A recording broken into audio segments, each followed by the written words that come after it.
I'm Caitlin Ellis. Today I have a very special guest. How are you doing? I'm doing fine. How are you doing today? I'm doing well, thank you, and I want to thank you for taking the time and joining us today. Can you please tell our audience your name and a little bit about you?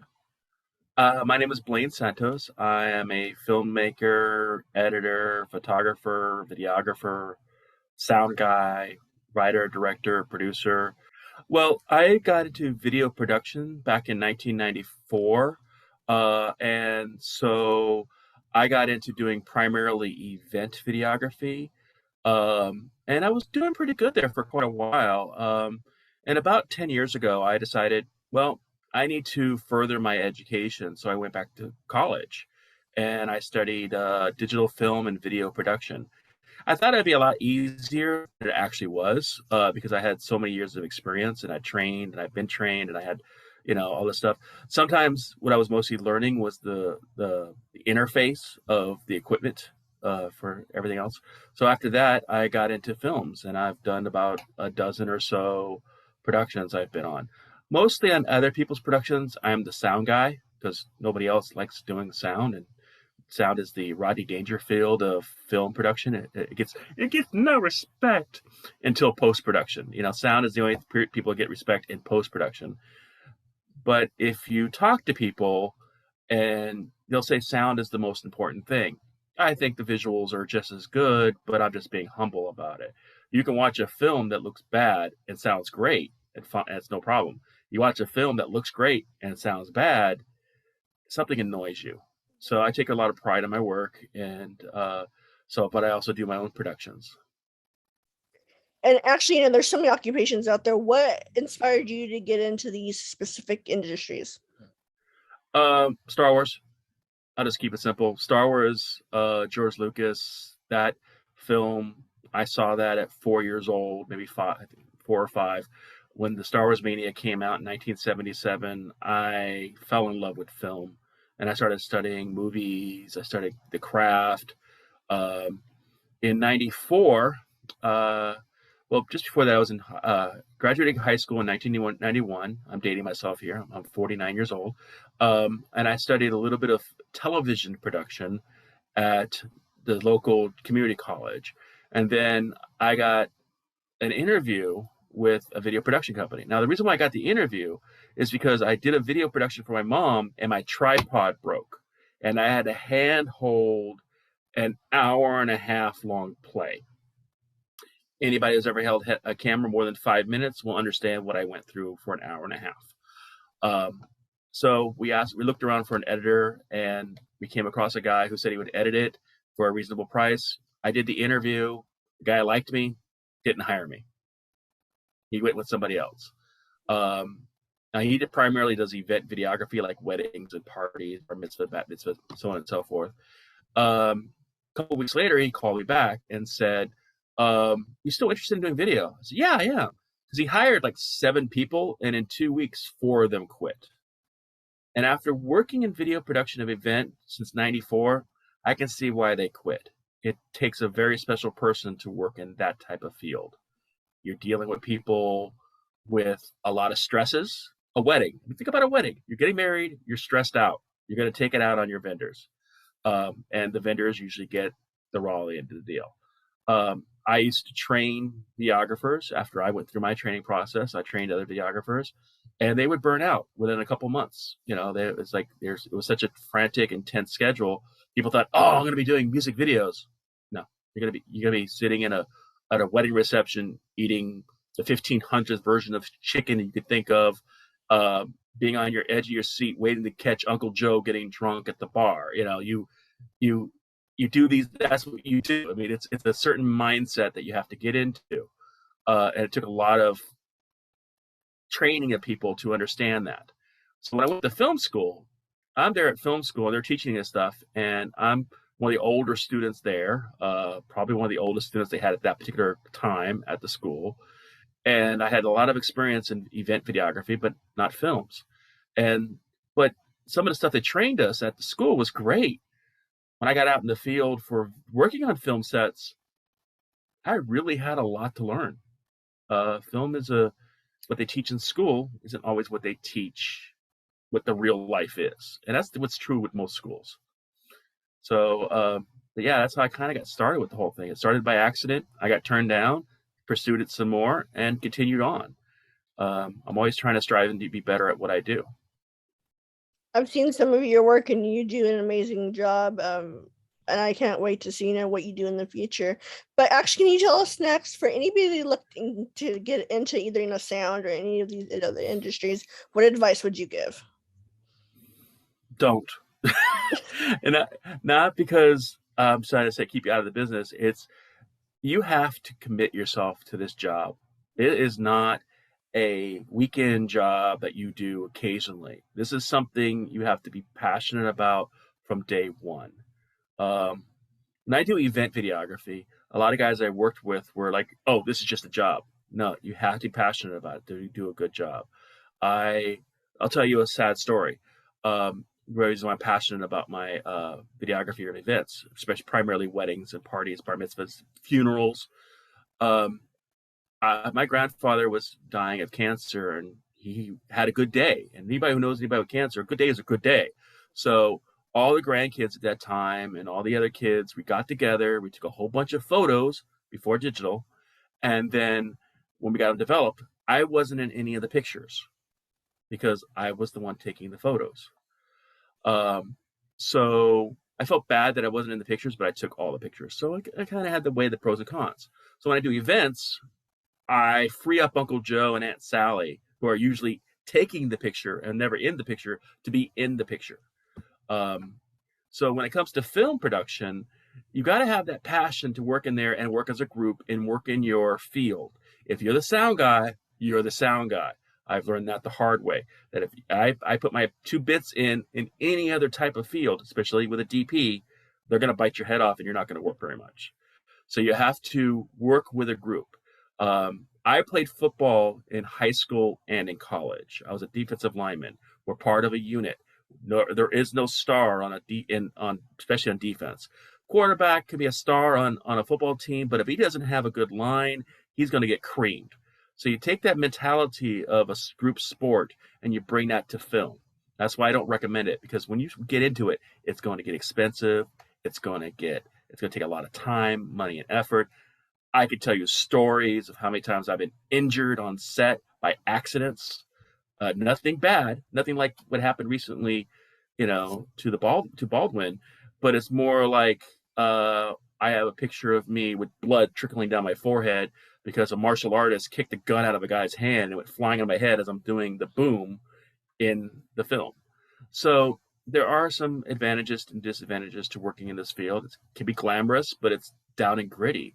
I mean, I just recently worked on a World War II film doing sound, and we were in the mountains, cold, wet, trudging up mountains all day long, trying to get the perfect shots, perfect sound, and and that's what you do. So yeah, I don't recommend it for the idle person. You have to have passion for it. You have to have the strength to stand up for the stuff that you stand up for. And also, it's going to be expensive. Getting into this job is not cheap. I mean, that little microphone that you see back here, that's my boom mic. The microphone itself, this little tiny microphone, which is prosumer grade, not professional, is about $500 just for that mic. Then you got the boom that you see, and then you have the muff, then you have the recorder. Each of those things going to set you back. The cheapest thing there is the cord, which was $50, and it just gets expensive. But I'm passionate about it. I have cameras, I have lights, I have microphones, I have audio recording equipment, I do photography, videography, I do a lot of different things. I'm a jack of many trades, and a master of a few. So it gets expensive after a while. That's why a lot of people who work in the film industry are specialists. They work in one field. Sound guy, he only does sound. Camera guy only does sound. Lighting guy only does lighting. So on and so forth. They only do those things. I'm crazy because I do a little bit of everything.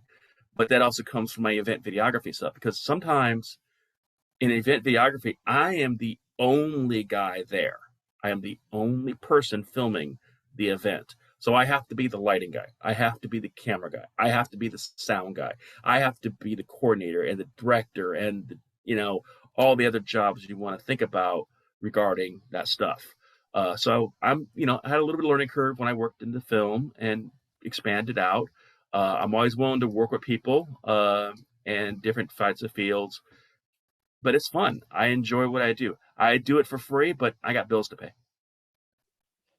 I know, especially because I've been doing this since myself since the high school, so it can get very expensive, but that's great that you've accomplished so much. You have a very interesting background. But can you please tell us next, how have you been affected by COVID-19 at the beginning of the pandemic as well as now? I lost a $10,000 job because of Oh, COVID. Because of COVID, that was a huge job I had lined up. It was a 1 day. $10,000 for a 1 day shoot was awesome. It was a commercial that we were going to do that was going to be aired nationwide at a teleconference, and it got canceled because of COVID. That's the bad news. The good news is COVID was good to me. It was actually a lot better to me than it was a lot of other people. A lot of film productions got shut down, but videography, people were scrambling to do conference and meetings and stuff like that. And there was one school that I do their annual event for, called me up and said, "Look, we got to teach these kids how to do dance, and the only way we can do that is by video on demand videos that they can subscribe to." So I showed up literally every week for like months, filming instructors more than 6 feet apart, wearing masks, doing the whole 9 yards of them instructing kids on how to do dance. And now that's one of my best clients. I still videotape for them on a regular basis. Now that COVID's a little bit lighter than it used to be and people have been vaccinated, they now have some more in-person stuff, so they don't use the video as much. But there's other companies that called me out because they couldn't do in-person instruction or in-person videos. And so it was pretty good for a while there. But yeah, COVID has affected my work. Safety precautions are enforced. That's why we have COVID compliance officers now. After COVID, I think those compliance officers are still going to be around, just modified more into safety officers. But yeah, COVID has been very impactful in everything, literally everything itself. But for me, I actually had business pick up a little bit during COVID. Weddings died off, events died off, but corporate instruction was still there. And I'll harken back to when I was in film school. I told other students, especially younger students, that's what they're going to be doing when they graduate. If they want to make a living, on a regular basis, they're going to be doing corporate stuff, event stuff, as well as work on films. And several students are like, I'm not going to do that. I'd rather quit school and go back to fishing, with my parents than work a event videography. I said, all right, send me the work.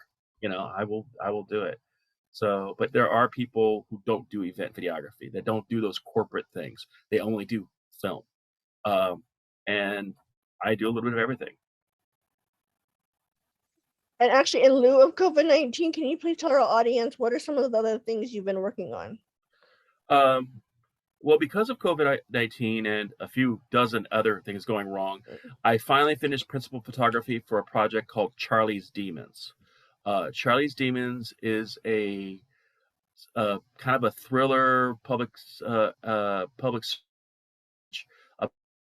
mental health and suicide.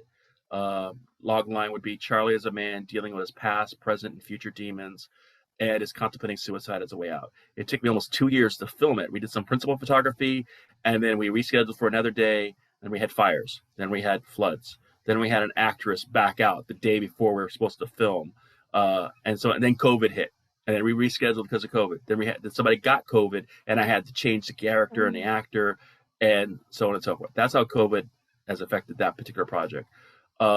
I've been working on some scripts. I got two in the works right now. I just finished a script, and then I'm working on another script while I let that other script kind of just sit in the back of my mind. And that's what you do as a creative writer: is you write write one story, you set it aside. You work on another story. When you're done with that other story, you go back to the one you set aside and work on that, because your brain will be working on it subconsciously. An interview with one of the guys from Monty Python said he wrote a great script one time and then lost it. So a year later, he decided to rewrite the script, and he rewrote the script. And then he found the previous script, and then he compared the two scripts, and the new version was better. So I am doing that right now with a couple scripts right now, working with some ideas, trying to expand into photography a little bit more, as well as do my other videography stuff. Keeps you on your toes. So that's what my current project is, an edit of something about Charlie's Demons. It's a personal project, and hopefully when I get it done, I get it out there. If I save one life with it, it was worth all the effort, blood, sweat, tears, and money I spent to get that thing together. Well, I'm sorry to hear that you've had so many challenges during this time with everything, but that's great what you're working on, and I hope you succeed with the rest. I'm glad you were able to finish what you were doing. But at this time, is there anything else you'd like to share with our audience? Maybe something you're working on in the future or now? Well, I'm always working on something. I am considered a self-employed independent contractor. And people say, wow, that's great. You must set your own hours. Yeah, 24/7. You're constantly trying to find work. You're constantly looking around to see what is out there. You're constantly learning. I mean, people say you don't need to go to film school. I would kind of disagree with that and agree with that. Yes, you don't need to go to film school. You also don't need to go to plumbing school to learn plumbing, but they will teach you a lot of stuff to make it easier for you to be a plumber. You don't have to go to a craft store you just buy a craft and make it. Great. But did somebody teach you how to make it? No, you're going to make it on your own. It's going to take twice as long. It's going to be twice as expensive. So for film school was a great foundation for education. And I think education is the most important thing you can do when you are in this field, is constantly educate. I learn something new on every job. But yeah, I'm currently working on a horror film, an action thriller. I got more ideas that I'm working on, and I'm just being creative.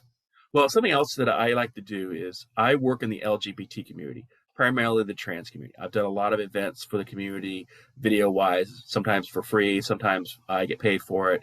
One of my goals is to incorporate a person who is transgender in every project that I film, every film project I work on, so that I have a little bit of representation. It's just doing my part. I mean, and it's like, I did a film where I did the film, and afterwards I realized I had a lot of white people in that film, and I have to think about those things as a filmmaker. You have to think about them.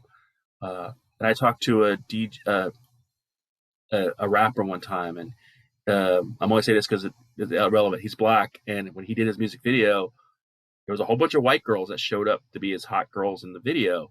And he asked his producer, where are all the black women at? He's like, well, we put the call out. We got a lot of RSVPs.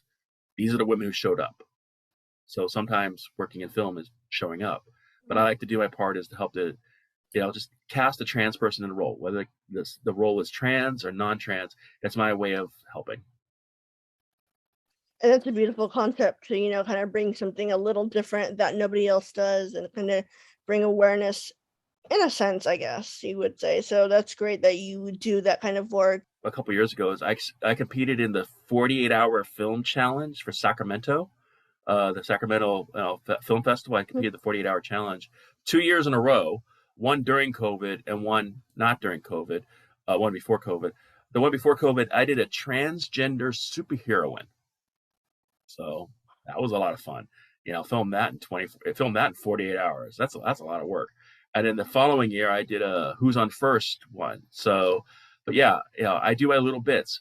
I may have a trans person in my roles. I may or may not tell you who is trans and who isn't trans. It's just a way of normalizing a community that seems to be treated abnormally bad. So I don't understand it because I don't see it that way. Thank you for letting us know. And I want to thank you for joining us today. It's been a great interview, and it's been great seeing you. Welcome back to Explore Travel TV. My name is David L. Peters, and today we're going to explore the Orleans Hotel and Casino. It is just a couple miles from the Strip, so it's not too far, and it is a part of the Boyd Casino Gaming Company. We're going to come in and take a quick look around the Orleans Casino. The Orleans proudly offers 1,886 beautifully appointed rooms and suites featuring the ultimate in luxury and comfort. The fitness center provides a full spectrum of workout equipment, including free weights, benches, stationary bikes, and state-of-the-art exercise machines. The Orleans Splash Pool is surrounded by palm trees with beautiful tropical gardens. The pool area offers guests a main swimming pool, a small kiddie pool, and a whirlpool to relax and unwind in. Enjoy the tastes and flavors of the Big Easy at the Orleans. They offer a wide variety of one-of-a-kind restaurants, from fine dining to quick and easy options. They offer something for every appetite at the Orleans. Of course, there are plenty of bars throughout the casino to quench your thirst. They offer a variety of entertainment venues, all hosting a variety of events throughout the year. See the latest releases at the 18-screen Century Theater. They even have a 70-lane bowling center, which I did not get a chance to bowl at this time. They have a bowling pro shop inside, a lounge to get your cocktails, and even a snack bar in case you get hungry.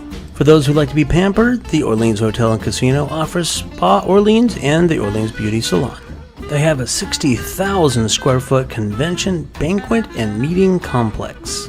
One of the reasons why I'm here at Orleans is my mom's cousin Les is giving a speech about my great-grandfather, the Great Leon, who was a magician back in the vaudeville days. And there's a magic collector's type convention here, and so that's why I'm here. But that's a whole nother story for a whole nother video, not really part of the travel or Vegas stuff, but just something interesting to let you know that we're here for the Magic Collectors Convention. And again, my mom's cousin giving a speech about my great-grandfather. I'm 4 generations of magicians here, so maybe I'll do magic someday. Anyways, let's keep going on the tour. Of course, you can't forget the casino. Try your luck at one of their 2,600 slot video poker and video keno machines, or enjoy your favorite table games including blackjack, craps, roulette, and much more. You'll find the fast action in the race and sports book, 35 table poker room, and a 24-hour 60-seat keno lounge. And while you're there, be sure to join the Be Connected, Boyd's Gaming Nationwide Player Loyalty Program, and earn benefits and rewards for your play. Well, there you go. That was just a quick little tour of the Orleans Casino and Hotel. Again, it's only off the strip a couple of miles down the way. You can stay here, whatever you like. I do appreciate it. Thanks for watching.